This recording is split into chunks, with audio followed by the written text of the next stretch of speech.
A capillary is a tube of very fine bore. When dipped in a liquid, the liquid level rises up in the capillary. The height of the liquid raised in capillary H. Capillary is H.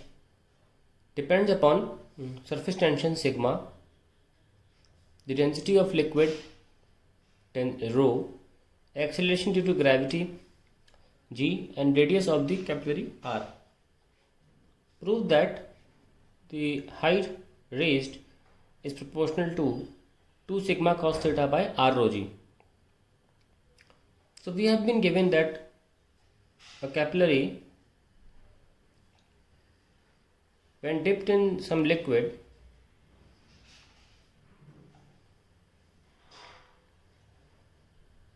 the liquid level rises in the capillary like this, and this height raised should be proportional to this. ये दिया हुआ है, साबित करना है.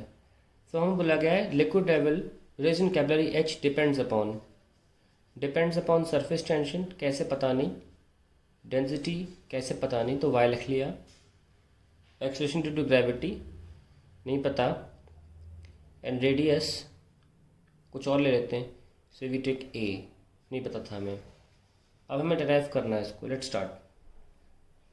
L is equal proportionality, ये डब्बे लगाती है हट जाती है. ml-1 t-1, that is for surface tension x. Density is ml-3 y. Acceleration due to gravity is simply an acceleration z, and L is a. So we have L here, L minus x minus 3y plus z plus a. फिर आया m x plus y, फिर आया t minus x minus 2z. So we have this 3. Now let's start solving. हमारे पास m नहीं है, हमारे पास t भी नहीं है, तो 0 0 लिख लिया है. So minus x minus 3y plus z plus a equals to 1. X plus y equals to 0 and minus x minus 2z equals to 0. Now closely watch this. How many equations do we have? 1, 2, 3. How many unknowns do we have? 1, 2, 3, 4. इसका मतलब क्या हुआ? Not possible to prove. यानी कि हम कभी भी prove नहीं कर सकते इस फॉर्मूले को. इसे कहते हैं second limitation, third limitation of dimensional analysis. क्या third limitation? Formulas which have more than 4 parameters cannot be derived. ये क्वेश्चन मैंने इसीलिए उठाया था. क्या कोई और तरीका है? नहीं है, नहीं कर सकते इसको, क्योंकि इसमें 5 हैं. 1 2 3 4 5. ठीक है. नाउ अब आप सोचोगे कि सर आपने एक फॉर्मूला डिराइव कराया था, मैं दिखाता हूँ कौन सा फॉर्मूला. ये देखिए, Q ईटा R P L. तो 1 2 3 4 5, यहाँ भी 5 है. ये कैसे डिराइव हो गया? क्योंकि ये ऑलरेडी हमें प्रेशर ग्रेडियंट के रूप में दिया था, यानी कि एक क्लब करके दिया था ताकि 3 हो जाए. यहाँ पे देते क्लब करके तो यहाँ भी हो जाता. नहीं दिया ना, हमें को पता किसको क्लब करना है. हम नहीं कर सकते ना क्लब ऐसे. तो जब तक नहीं दिया क्लब करना पॉसिबल ही नहीं है. एक और चीज़,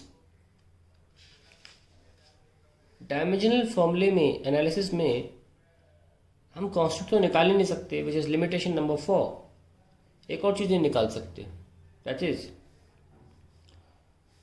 formulas containing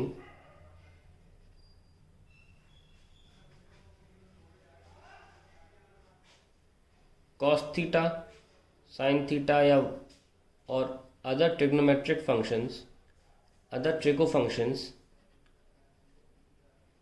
cannot be derived। इसका मतलब सुनिए क्या है। जैसे कि अगर क्लब करके देते तो ये तो हो जाता, पर कॉस तो आता नहीं। मैं ये नहीं कह रहा हूँ कि कॉस थीटा नहीं आता, वो तो बात हो गई कांस्टेंट नहीं आ रहा है, वो तो पहली लिमिटेशन है।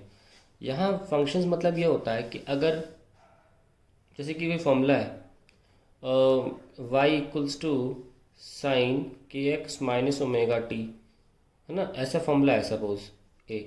तो मतलब ये फॉर्मूला जो है सपोज इस तरीके से फॉर्मूला दे रखा है, इसमें है ही केवल साइन एक्स। मतलब साइन एक्स जो है वो कोई कांस्टेंट बन के नहीं आ रहा, साइन में ही फॉर्मूला है।